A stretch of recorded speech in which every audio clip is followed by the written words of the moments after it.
In this video, we're going to talk about a core data structure used in compilers, the abstract syntax tree. To briefly review, a parser traces the derivation of a sequence of tokens, but this by itself is not all that useful to a compiler because the rest of the compiler needs some representation of the program. It needs an actual data structure that tells it what the operations are in the program and how they're put together. Well, we know one such data structure. It's called a parse tree, but it turns out that a parse tree really isn't what we want to work on.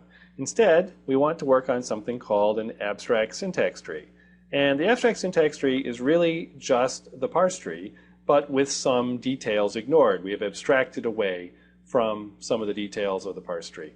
And here's an abbreviation that you'll see. ASTs stand for abstract syntax tree. So let's look at a grammar. Here's the grammar for plus expressions over the integers, and we also have parenthesized expressions. And here's a string. And after lexical analysis, what do we have? Well, we've got a sequence of tokens, again, with their associated lexemes telling us what the actual strings were.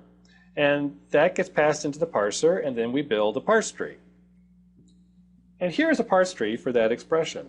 Now, I should stress that this representation, the parse tree, is actually perfectly adequate for compilation. We could do our compiler using the parse tree.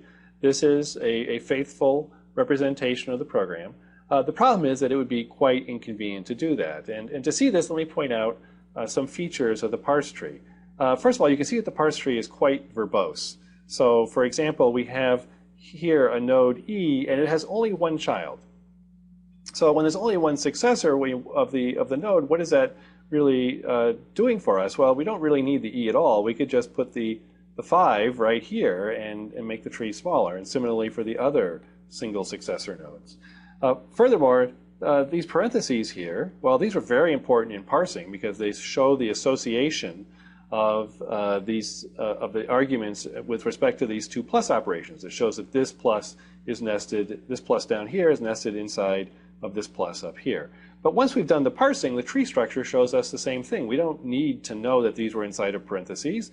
The fact that these two expressions are the argument to this plus already tells us all we need to know.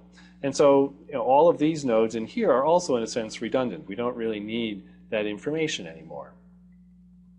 And so what we prefer to do is to use something called an abstract syntax tree that just compresses out all the junk in the parse tree. So here is a abstract syntax tree or a hypothetical abstract syntax tree that would represent the same thing as the parse tree on the previous slide. And you can see here we've really just cut it down to the essential items. We have the 2 plus nodes, we have the 3 arguments, and the association is just shown by which plus node is nested inside the other. We don't have any of the extraneous non-terminals. We don't have the parentheses.